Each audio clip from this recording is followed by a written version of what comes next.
Hi again. Welcome to the class Maym Retreat number 2. We're looking at Thursday afternoon again, April 2nd, and I wanted to talk to you a little bit about, for just about 10 or 15 minutes, about one of my favorite books recently, which is Robert Putnam's book, Our Kids, The American Dream in Crisis, and it talks about differences in economic resources and parenting practices in different places around the country. And Robert Putnam is one of the major sociologists today working in the United States. He had another book called Bowling Alone. And so in terms of understanding the social situation, which a lot of our young people find themselves in, I think Putnam's book is incredibly helpful. And so since we're only going to really have time for maybe a paragraph or two about it in our class together on Thursday, I wanted to spend some extra time talking about it now. And I'll send along some videos that I feel like really might help understand and underscore from an emotional perspective what Putnam is talking about. So Putnam says, Putnam's chapter that you read today is on, for today, this class is on parenting, but there are other chapters throughout the book if you're interested in reading on the American dream, on families and schooling, community, and what is to be done. If I would recommend anything for youth pastors, it might be the community chapter, chapter 5, as an additional resource. Because in the community chapter, Putnam underscores the fact that poor kids from sociologically underprivileged and underserved communities, had less of a chance to benefit from the church's mentoring resources. And so there's an important emphasis on that I think is really worth talking about in this class as well. If you want to take a look at this, that statistic, you could look at the pages 224 to 225 about social economic class and church attendance by Parents Education. So we just talked in the last retreat about what are the big questions and worthy dreams of adolescence. And we're going to be getting into this retreat a little bit about boys' development. But as we make that bridge, I was wondering about different kinds of kids that you might encounter in youth group and what social class they come from and why that might make a difference. I don't want you to be put off by the term social class. Let me just get into some of the stories and we'll explain it, come back around. So how might differences in parent income, education, and background help account for how young people hear and experience the gospel, particularly the claim that Jesus Christ loves them, that they're created in the image of God? Those might be some questions you might ask yourself. So in what ways does your ministry of youth with youth encounter the particular social location that they're from, and how does it relate to other different types of social locations? So Putnam talks about 3 different kinds of families in Atlanta, and he does a nice job of setting this particular chapter up with these stories. First is Desmond, the child of Simone and Carl. Desmond lives in a nice house in a suburb of Atlanta. All these families are African American, by the way, so this is looking at class differences within that experience of race and a particular experience of racism. But for Desmond, there's a strong expectation that he would attend college. He gets extra reading prep. He gets, do you know this culture? Kumon, language, extra language worksheets, after extracurricular activities, a lot of engagement, and high levels of support and high levels of affirmation, but also high expectations would be how this family is raised. And so you can look at the family structure as well, and look at Simone and Carl's families and where they come from, and you could ask yourself some questions about this particular situation.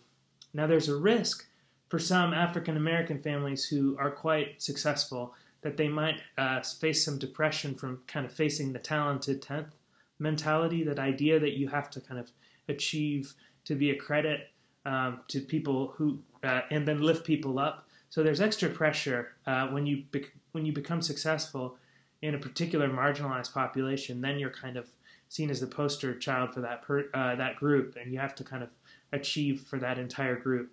So there's distinctive forms of depression that come from being even in a successful position and being racially other. So if you want to take a look at that experience, you might want to look at Margot Jefferson's new memoir or Ellis Close's book, The Rage of the Privileged Class, for more information about this. So generally, Desmond doesn't experience a lot of physical discipline at home, none at all. He doesn't even get disciplined very often. And there's a sense that he has a lot of opportunities provided to him. But along with that, a lot of pressure and expectation that he live into those opportunities. Second family that is talked about is Lauren and Michelle and their mother, Stephanie. And Lauren and Michelle are in kind of a big box house development kind of situation. And Stephanie, the mother, talks a lot about the pressures that she went under as a child, and including alcoholism from both parents. And because of that, she decided she was going to be different, and she really exerted herself. Also put out a lot of high pressure on herself. It also means that her parents aren't available as a support for raising her own 4 children, so she's essentially kind of doing it on her own. So there's a lot of kind of discussion of how, well, it calls it tough love. So there's going to be punishment in Stephanie's house. She punishes her children and physically spanks them. And then there's a lot of, there's high discipline, but there's also high expectations. So there's expectations of what the kids will achieve. But those expectations, I noticed too, also seem to line up around what Stephanie was able to imagine for herself in her career. So because she wasn't able to get much past the poverty line, she didn't necessarily expect her children, Lauren and Michelle, to achieve in the same way that, say, Desmond was expected to go to college by his parents. So you can see in the stories about Lauren and Michelle some early experiences that look abusive and that have to do with kind of like having to use daycare. And there's a discussion of kind of the impact of that on a child's life. I also noticed some things about family roles. So Lauren and Michelle maybe weren't seen in the family as quite as valuable as the oldest son, who was kind of the golden child and expected to succeed and be pushed on and that kind of thing. So a lot of, so there's some expectations on Lauren and Michelle, and they kind of line up pretty well with their own class background. So they're more likely to go into community college, for example, than they are to go into private college or liberal arts college. So in that middle section, the middle class section, Putnam seems to talk about how there's a lot more harsh parenting, and so he's going to explain what the consequences of that are. And finally, there's Elijah, who he meets. We don't get Elijah's parents' names, but he meets Elijah in the parking lot of Elijah's workplace, which is kind of stocking things at a grocery store. And Elijah has a lot of trauma in his childhood, not just from his family.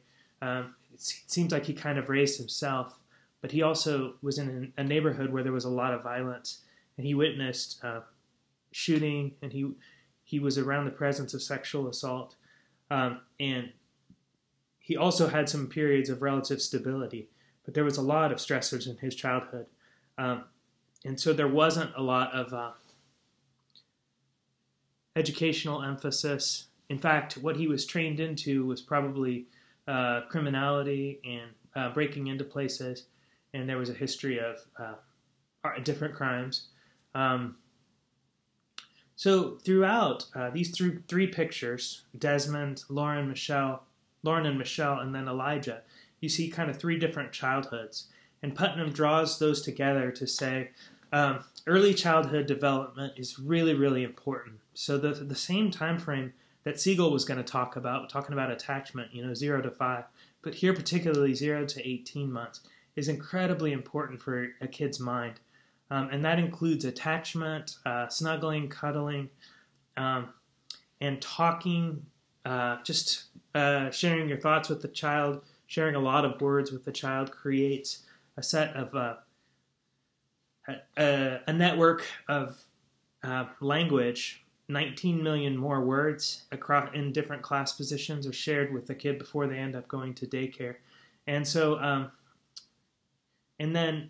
early childhood development that's very engaged also strengthens a child's non-cognitive skills, such as their ability to defer, like the marshmallow test, their ability to delay gratification, and then their ability to plan in the future. So Putnam says he goes to this list of adverse childhood experiences, which I encourage you to take a close look at, but not necessarily to use in your ministry with kids, but use in the background. Page 113, Adverse Childhood Experiences Scale, which includes being humiliated or threatened, hit by a parent, sexually abused, feeling like no one in your family loves or supports you, parents separated, divorced, you lacking food or clothing, or your parents were too drunk or high to take care of you, mother or stepmother was physically abused, live with an alcoholic drug user, household member depressed or suicidal, household member in prison. So Putnam says these ACEs, the adverse childhood experiences, build up over time. And the more you have in, say, the first year or two or the first 5 years of your life, it's really can be very devastating psychically. So that someone like Elijah, who had 8 to 10 of the 10 ACEs, he's kind of a walking miracle, the fact that he survived. This is on page 113, those adverse childhood experience scales. So what's really important for Putnam is that class and certain ways of parenting kind of tend to map on one another. So it's really important when a child is young to provide warmth and nurture, to reduce anxiety and increase social competency. And children in poverty have higher levels of stress hormone coursing through their bodies, lower ability to emotionally regulate, lower ability to pay attention. So this is even if you had a lot of poverty as a child and then you come out of it. You live with some of these after effects. So he talks about 2 different kinds of parenting. One is concerted cultivation, where you consciously choose what to put in your kid's environment, give them workbooks, do the whole 9 yards, after-school trainings, early childhood reading engagements. All those things tend to create opportunities for a child to be successful. And the ideal seems to be in this kind of parenting is that a child is autonomous, self-directed, and so kind of you're shaping your future CEO, as it were. Second kind of parenting is natural growth. So this kind tends to be people in the middle class or lower middle class, or even in poverty.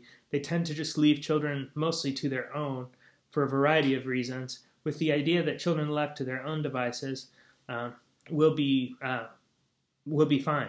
And a lot of times that's because of work and other engagements that make it hard for people to be there all the time.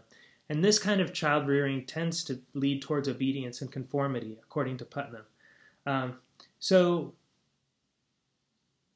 I want you to keep thinking, and then he goes through some graphs that are kind of depressing about how much the upper class are paying on their education of their children, how much time they're getting to spend with them. But in situations of scarcity, here's really the take home. In situations of scarcity, it really impacts children's minds, and it makes it hard for them. There's one more thing that Putnam mentions, and then I'll bring it to a close, is that hug to spank ratio. So children really need hugs and physical warmth and affection, and they need to not be physically disciplined, because it doesn't lead to the kind of outcomes that are good for children. It actually leads to kind of breaking a child's will. But Putnam talks about how the hug to spank ratio creates, if you look at that hug to spank ratio, you could see some very distinctive things in terms of cognitive development as well.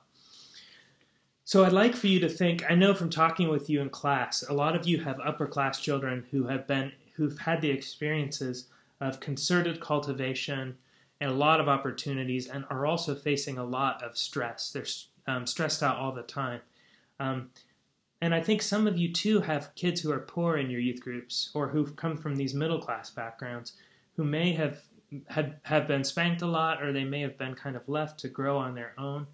You might be asking yourself, what kinds of differences would there be in children who were from more privileged backgrounds with a lot of resources versus children who were kind of left to fend for themselves largely? And how might those kids hear the message that God loved them differently? If you were going to express God loves you to Michelle and Lauren versus Desmond, what different languages would you need to use? If you were going to tell Elijah that God loved him, and you were trying to tell Desmond that at the same time, what kinds of different strategies would you use to express that in words or not? And what does that mean for youth ministry in general? Since there's not one kind of youth ministry, there's youth ministry to kids like Elijah, and there's youth ministry to kids like Desmond, and there's youth ministry to kids like Lauren and Michelle. So what does it mean to the big questions and worthy dreams of adolescents today to grow up in such different places in our divided America? And so I'll leave those thoughts with you for reflection at the end as you think about the Putnam reading for this class. Thank you so much.